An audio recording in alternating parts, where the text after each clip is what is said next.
Salut à tous et bienvenue pour ce nouvel épisode de Comment vivre avec l'effondrement. Je vais être tout à fait honnête avec toi, j'ai une bonne et une mauvaise nouvelle. La bonne, c'est que je peux faire cette vidéo puisque tu es en train de la visionner et que je peux continuer à produire du contenu sur YouTube. La mauvaise, c'est que j'avais pas du tout prévu de faire cette vidéo de cette façon-là. La forme, elle a changé par rapport à ce que j'avais prévu, mais ne t'inquiète pas, je vais t'expliquer. Donc je devais faire une vidéo comme je l'ai quasiment toujours fait sur la chaîne, avec des transitions, de façon ludique, où je parle devant la caméra en pleine nature, à l'extérieur. Sauf que là où je voulais aller, il s'est passé un truc. Je devais ramasser du bois mort, en fait. Je devais aller en forêt avec un big bag chez un vendeur de matériaux pour récupérer ce bois pour l'utiliser au jardin. Sauf que, à un moment donné, j'ai eu un petit doute et j'ai été sur Internet, j'ai été faire des recherches et je me suis dit, est-ce qu'il est possible d'aller chercher du bois mort en forêt, forêt qui ne m'appartient pas, juste à côté de chez moi, quoi, à quelques centaines de mètres. Et là, je me rends compte finalement que j'allais être dans l'illégalité la plus totale. Soit, c'est un petit peu chiant, bon, je cherchais du bois, c'est pas le mien, mais il est par terre, à la limite c'est pas très grave, c'est pas comme si j'allais carrément couper des arbres, tu vois, le bois était au sol.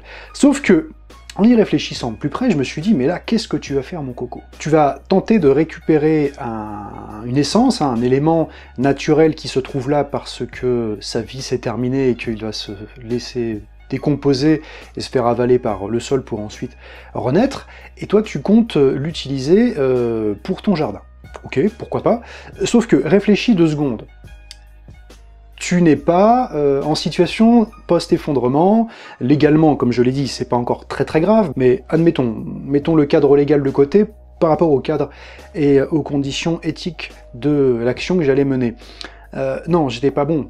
Parce que finalement, j'allais empêcher la forêt peut-être de renaître. Alors c'est sûr qu'en récupérant 3-4 morceaux de bois, ça n'allait pas être trop important et ça n'allait pas avoir trop d'impact sur la renaissance de la forêt, mais je me dis si plein de personnes le font, de manière, on va dire, spontanée, comme je comptais le faire, ça va certainement causer problème sur le long terme. Sachant que là, on peut vivre tout à fait normalement, je ne suis pas obligé d'utiliser ce bois pour faire mes buts de culture, ou éventuellement pour me chauffer, même si c'était pas le cas. Mais l'action que j'allais mener là n'était absolument pas légitime. Je ne suis pas en train de survivre, puisque j'ai un toit, je suis en train de faire cette vidéo chez moi, et je ne voyais pas l'intérêt d'aller prélever quelque chose qui ne m'appartient pas, qui appartient avant d'appartenir à celui qui détient la forêt, à la forêt elle-même, donc je n'étais pas du tout bon. Donc j'ai préféré finalement ne pas puiser dans ces bois toutes les essences mortes qui auraient pu me servir au jardin, parce qu'en plus elles allaient servir certainement, elles vont servir puisque je les ai pas utilisées, aux oiseaux cavernicoles, aux insectes xylophages, aux chauves-souris et à la recréation d'une nouvelle forêt dans les années à venir. Ça allait manger une grosse partie de la vidéo que je comptais faire, puisque il y avait du montage, comme je te l'ai dit, j'ai quelques plans que j'ai quand même commencé à filmer lorsque je me suis baladé avant de ramener le Big Bag, de vouloir le ramener et tout ça, et du coup, c'était pas le seul souci en fait, puisque le temps en ce moment, heureusement, l'été est passé, la canicule s'est terminée depuis maintenant bien longtemps, les fortes chaleurs aussi, il pleut beaucoup, et comme il pleut abondamment et en continu, je ne peux pas me permettre de sortir et de filmer, parce que les conditions sont pas correctes pour faire pas de belles images, mais en tout cas pour avoir des conditions de tournage correctes. Donc je préfère pas faire n'importe quoi, c'est pour ça que j'ai transformé la forme, le fond reste le même, mais j'ai transformé la forme pour t'expliquer pourquoi est-ce que je n'ai pas été chercher ce bois, ce qui me semble tout à fait normal finalement, je respecte les lieux dans lesquels je vais, et surtout la nature qui m'entoure, au mieux en tout cas. Par contre, une chose à laquelle j'ai pensé qui pourrait pas être mal finalement, bon, ça va un petit peu casser le côté je fais des expériences post-effondrement, puisque je vais devoir aller avec ma voiture à la déchetterie. Vous savez, vous et moi, qu'il y a beaucoup de personnes qui jettent des déchets verts à la déchetterie, et je compte éventuellement en récupérer, puisque apparemment ils vont certainement être broyés ou brûlés, je ne sais pas trop. Donc je vais récupérer pas mal de bois que je vais stocker au fond du jardin, comme j'ai déjà commencé à le faire avec les petits arbres, les arbustes qui étaient morts chez moi. Ça va me permettre en fait de continuer à faire évoluer le biotope de la maison. Je vais laisser ce bois pourrir et je pourrais l'utiliser les fois suivantes. Bon, ça va pas se se faire en 6 mois, bien sûr, ça va demander peut-être 1 an, 2 ans, 3 ans, je ne sais pas, avant que ce bois se décompose. Donc voilà, comme je vous l'ai dit, ce bois mort que je comptais utiliser peut-être en plus grande quantité, j'en aurai moins, mais je vais essayer de trouver des alternatives, hein, c'est possible, notamment grâce à la déchetterie. Peut-être qu'il y aura du bois mort que des gens viennent jeter, je vais essayer de checker ça plusieurs fois en y allant, hein. C'est juste à côté de chez moi, donc ça va, c'est à 2-3 km, donc heureusement j'ai pas trop de bornes à faire, et puis je pourrais bien charger le véhicule, ça m'évitera de faire des allers-retours inutiles. Alors pourquoi est-ce que je voulais tant utiliser ce bois mort? Eh bien parce que ça va me permettre de créer les buts, hein, donc même si j'en ai moins, je vais essayer de trouver des alternatives, et le bois étant le premier élément en contact avec la terre, hein, lorsqu'on fait une butte en lasagne, donc il va se gorger d'eau l'hiver, et l'été, lors des arrosages ou des pluies, il va permettre tout simplement à toute l'humidité d'être conservée. Donc en fait, il va laisser tout simplement tout le travail microbien, faunistique et floral se faire dans de bonnes conditions. Donc c'est vraiment un élément qui est indispensable, je pense, en permaculture, et c'est pourquoi je voulais tant l'utiliser pour cette vidéo. Donc par contre, ça va pas m'empêcher de vous parler aussi de l'actualité du jardin, puisque je devais être pour cette deuxième partie de vidéo dans le jardin, et comme je vous l'ai dit, les conditions météo ne le permettent pas. Donc là, je vais commencer par ce qui a fonctionné, ce qui fonctionne, ce qui est plutôt chouette. Donc j'ai récupéré mes figues. Elles sont assez grosses parce qu'il a fait quand même relativement chaud cet été. Donc c'est plutôt cool, c'est un fruit qu'on aime beaucoup à la maison, qui est très intéressant. Des laitues de Pologne aussi, qui sont très bonnes, j'en ai encore mangé hier soir. Et les butternuts qui continuent de pousser. Alors, c'est vrai qu'avec la fin du mois d'août, il avait commencé à faire frais, et malheureusement, il y a une vague de chaleur qui est arrivée. Le problème, c'est que les butternuts qui commençaient à pousser étaient contentes parce qu'il commençait à y avoir de la pluie, il commençait à faire moins chaud, sauf que coup de chaleur, et ben j'ai perdu à peu près 3-4 butternuts qui commencent à grossir et qui sont partis dans la terre. Par contre là j'en ai 4 ou 3, je sais plus, qui sont vraiment en train de grossir, donc je pense que d'ici à peu près 1 mois, on devrait pouvoir les récolter. Elles sont déjà à peu près ouais, comme ça, parce que ça fait à peu près un petit 8 en forme. Voilà, elles sont comme ça, donc je pense qu'on devrait pas être mal.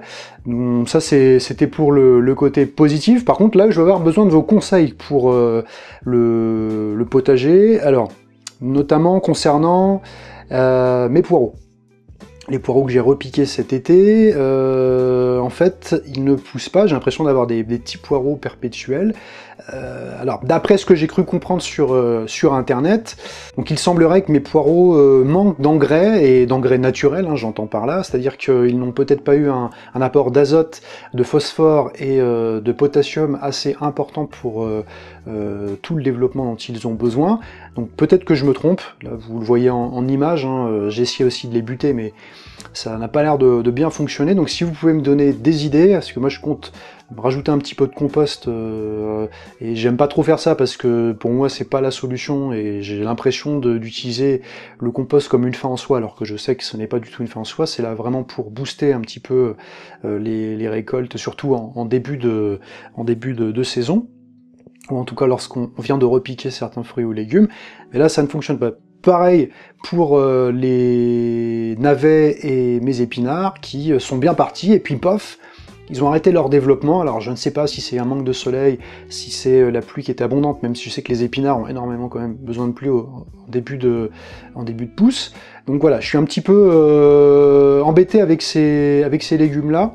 Je sais pas trop quoi faire, donc si vous pouvez me conseiller là-dessus, au moins pour l'année prochaine, pour éviter que je refasse les mêmes erreurs, et si je peux rattraper le coup maintenant, eh bien ce sera avec vraiment grand plaisir, parce que je voudrais quand même manger des poireaux cet hiver, c'est un de mes légumes préférés, donc ça serait sympa. Et puis si je me suis planté, bah au moins j'apprendrai de mes erreurs, et puis ça évitera que je recommence l'année prochaine.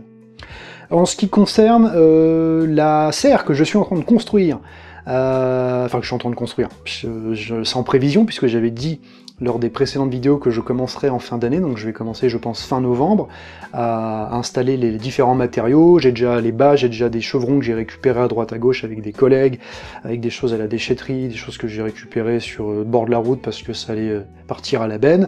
Donc ça, je les ai mis de côté. Il manque plus, vous savez, des petits, les achats que je ferai, des petits piquets en fer qu'on rentre dans le sol, les petits peut-être aussi des tasseaux, d'autres chevrons, il me manquera peut-être quelques éléments, je vais me récupérer chez les menuisiers une porte, donc je vais peut-être utiliser la vitre, j'en sais rien, je vais voir. Tout ça c'est en projet, mais je veux commencer à le mettre en œuvre à partir de la fin du mois de novembre, début décembre, vraiment avant de rentrer dans l'hiver, au moins que les fondations, entre guillemets, soient faites, puisque je vais pas bétonner le sol quand je parle de fondation, et que je puisse avoir un début de quelque chose, une mise en forme, on va dire. Et dernière question avant de vous quitter, voilà, je comptais semer du blé, je sais que c'est la saison, enfin c'est entre septembre et novembre, pour l'année prochaine, et je voulais avoir vos avis là-dessus, vos conseils, comment travailler la terre avant, est-ce que je dois faire un apport particulier avec certains substrats, avec des choses, voilà. Je ne sais pas du tout où je vais avec ça, donc je voulais pas le faire et ensuite avoir vos conseils, je préfère vous demander avant, sachant que ce sera que pour notre utilisation personnelle, et est-ce que, en fait, au final, je voudrais bien utiliser ce blé pour en faire de la farine, pour pouvoir faire du pain. Moi, j'avais un truc à vous proposer, éventuellement, si ça vous intéresse, c'est, pourquoi pas, de temps en temps, parce que YouTube le permet, c'est vrai que c'est un truc qui se fait pas mal, et ça pourrait être intéressant, surtout d'échanger sur toutes ces notions-là, hein, que ce soit la permaculture, la collapsologie, l'effet d'actualité, parce que ça peut être lié aussi, eh bien c'est tout simplement de garder un format vidéo peut-être plus théorique, parce que je pourrais pas le faire de façon pratique avec un montage, c'est le live. Il y a pas mal de personnes qui font des lives sur YouTube et sur Internet en général, et je pensais peut-être que vous seriez intéressé pour que je fasse de temps en temps des lives, étant donné que je ne suis pas hyper actif sur YouTube. Je tenais également à vous remercier parce que vous êtes maintenant plus de 900 à me suivre sur YouTube, donc c'était quasiment inespéré. Enfin, je pensais pas que tant de personnes s'intéresseraient peut-être pas à ce que je fais, mais en tout cas au concept de collapsologie, puis éventuellement des expériences que j'ai pu mener jusque-là, sachant que je ne suis pas hyper actif, comme je vous l'ai dit, donc merci à vous, et par la même occasion, bah moi je vous remercie pour vos conseils, pour ce que vous m'avez apporté jusqu'à maintenant. Je vous donne rendez-vous à très bientôt pour la prochaine vidéo. Ciao ciao, c'était Dame.